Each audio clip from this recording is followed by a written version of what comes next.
বন্ধুরা সবাই কেমন আছো? আশা করি সবাই ভালো আছো। আরেক ব্লকে নতুন ভিডিওতে সবাইকে স্বাগত। প্রথমে ভিডিও দেখে অবশ্যই বুঝতে পেরেছো আমরা কিসে করে যাচ্ছি। তো যারা বুঝতে পারো তাদেরকে বলে দিই, আমাদের আজ থেকে শুরু হচ্ছে নতুন ডেস্টিনেশন মেঘালয় ভ্রমণ, যেটি হচ্ছে মেঘের রাজ্য। ঠিক শুনেছো তোমরা, আমরা যাচ্ছি মেঘের রাজ্য মেঘালয় বেড়াতে। প্রত্যেক সিরিজে আমাদের অভিজ্ঞতা তোমাদের সামনে শেয়ার করব। প্রথম সিরিজে থাকবে হাওড়া টু গুয়াহাটি সরাইঘাট এক্সপ্রেসের ট্রেন জার্নি। অবশ্যই তোমরা প্রত্যেক সিরিজ কটাকে খুব ভালোভাবে দেখবে। এখানে আমাদের সমস্ত অভিজ্ঞতা তোমাদের সামনে শেয়ার করব, যাতে আগামী দিনে যারা মেঘালয় ভ্রমণ করতে চাও তাদের কোনো যাতে অসুবিধা না হয়। শুরু করার আগে সবার কাছে একটাই রিকোয়েস্ট, চ্যানেলে যদি নতুন হয়ে থাকো তো চ্যানেলটিকে সাবস্ক্রাইব করে পাশে রাখা বেল আইকন ক্লিক করতে ভুলবেন না। এই সিরিজগুলো খুব মজাদার হতে চলেছে।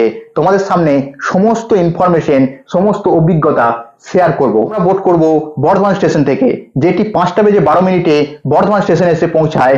কাল সকাল 10:05 গুয়াহাটিতে পৌঁছে দেয়। তো চলো দেখা হচ্ছে বর্ধমান স্টেশনে। রেডি হয়ে বেরিয়ে পড়লাম বাড়ি থেকে। এখান থেকে বাস ধরে চলে যাব বর্ধমান স্টেশনে। চলে এলাম বর্ধমান স্টেশনে।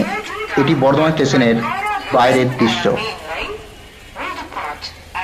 সরাইঘাট ট্রেন মোটামুটি 1 নম্বর প্ল্যাটফর্মেই দেয়, কিন্তু আজকে এখানে মালগাড়ি থাকার জন্য দিয়েছে 2 নম্বরে, তাই আমরা যাচ্ছি 2 নম্বরে। এখন বাজে 5:10। নির্ধারিত সময় থেকে 2 মিনিট আগে ট্রেন এসে পৌঁছালো বর্ধমান স্টেশনের 2 নম্বর প্ল্যাটফর্মে। আজকে আমাদের ট্রেনের লোকোমোটিভ লাগানো আছে হাওড়ার WEP7।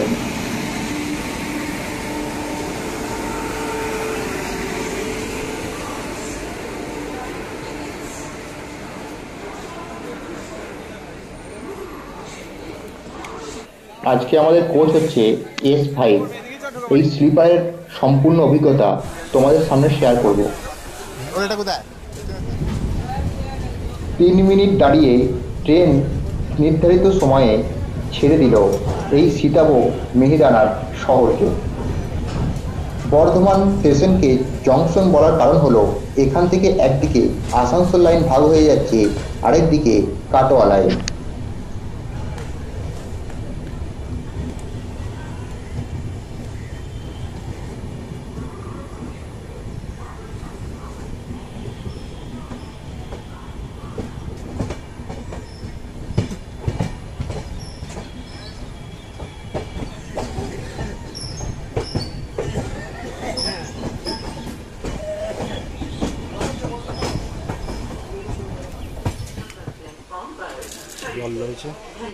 চলুন এবার আপনাদের বাথরুমটা দেখিয়ে দিই। বাথরুম পরিষ্কারই আছে, যাতে জল রয়েছে।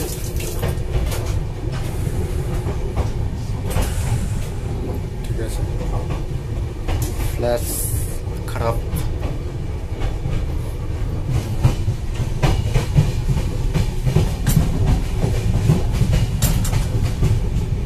এখন বাজে 6:11। নির্ধারিত সময় থেকে 13 মিনিট লেটে ট্রেন এসে পৌঁছালো বোলপুর শান্তিনিকেতনে।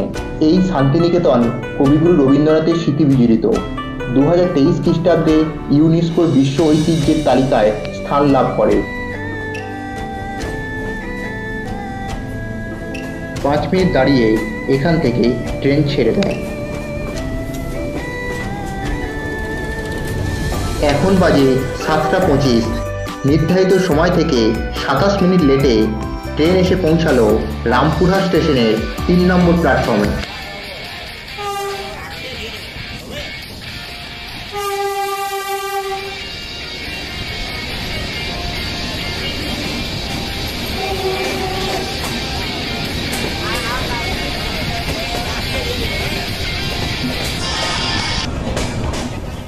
এখন বাজে 8:45। নির্ধারিত সময় থেকে 4 মিনিট দেরিতে ট্রেন এসে পৌঁছালো নিউ ফারাক্কা জংশনের 3 নম্বর প্ল্যাটফর্মে। এখানে 2 মিনিটের হল্ট।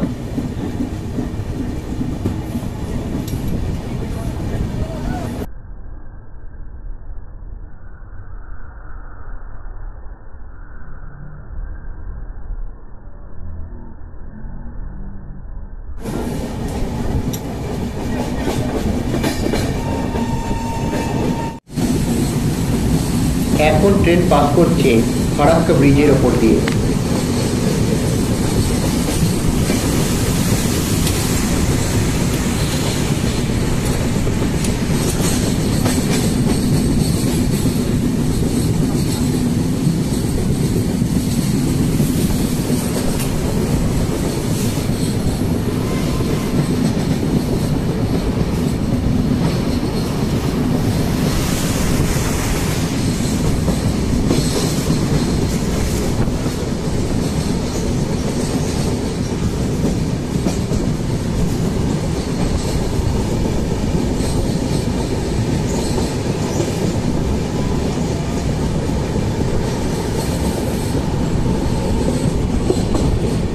এখন বাজে 9টা 20। নির্ধারিত সময় থেকে 10 মিনিট আগে ট্রেন এসে পৌঁছালো মালদা টাউনে। এখানে হল্ট 10 মিনিট। আবার দেখা হবে কালকে সকালে।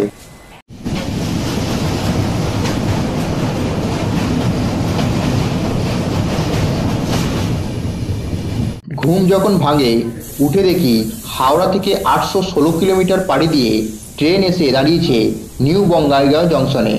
এখানে টাইম 6টা 5, কিন্তু ট্রেন 10 মিনিট আগে এসে গেছে।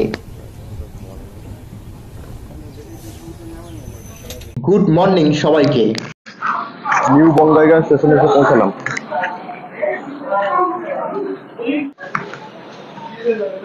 ওপরে স্টেশন, নিচে নদী যাচ্ছে।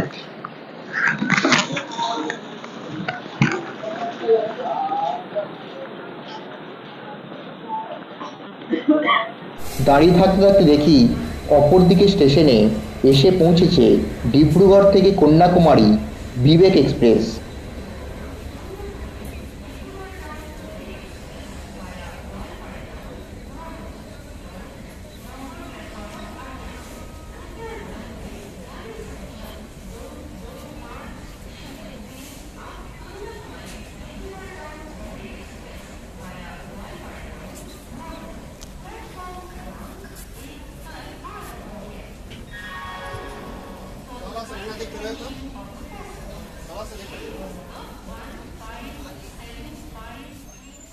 এদিকে এসে দেখি যে লোকোমোটিভটি হাওড়া থেকে বঙ্গাইগাঁও পর্যন্ত নিয়ে এসেছিল সেটিকে চেঞ্জ করে ডিজেল লোকোমোটিভ লাগানোর কাজ চলছে।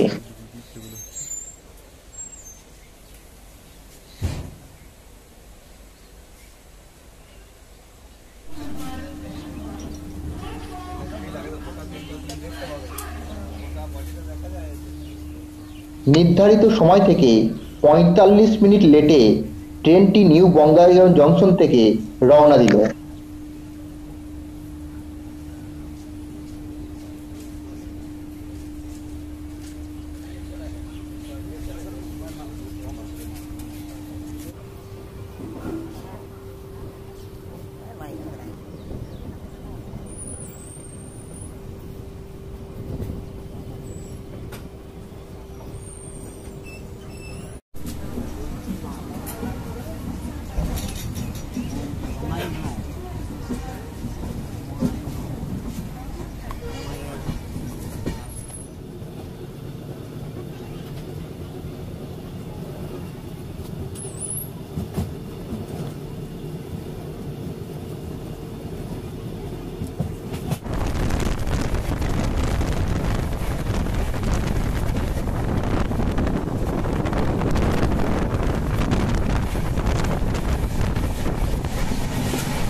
এখন আমরা চলেছি ব্রহ্মপুত্র নদীর ব্রিজের ওপর দিয়ে। এখান থেকে ব্রহ্মপুত্র নদীকে কি বিশাল লাগছে। আর এই ব্রিজটির নাম হলো পঞ্চরত্ন ব্রিজ।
নিউ বঙ্গাইগাঁও ছাড়ার পর নির্ধারিত সময়ে ট্রেন এসে পৌঁছালো কামাখ্যা জংশনে।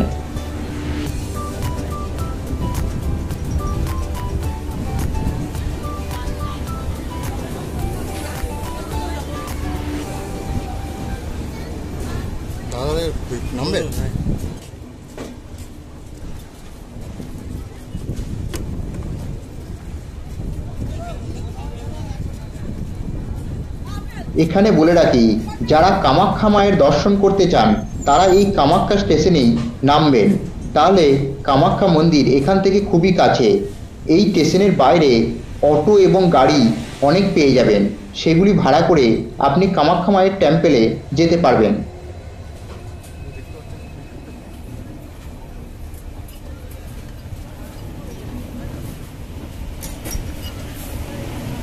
কামাখ্যা জংশন ছাড়ার পর আমাদের ট্রেন তার শেষ গন্তব্য গুয়াহাটিতে এসে পৌঁছালো রাইট টাইমে।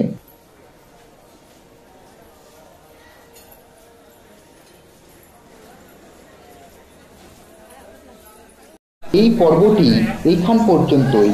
পরবর্তী পর্বে আমি আপনাদের দেখাবো গুয়াহাটি থেকে শিলং কিভাবে পৌঁছাবেন, কোথায় থাকবেন, কোথায় খাবেন, শপিংই বা কোথায় করবেন, তা নিয়ে বিস্তারিত তথ্য আপনাদের সামনে তুলে ধরব। আজকে এইখান পর্যন্তই।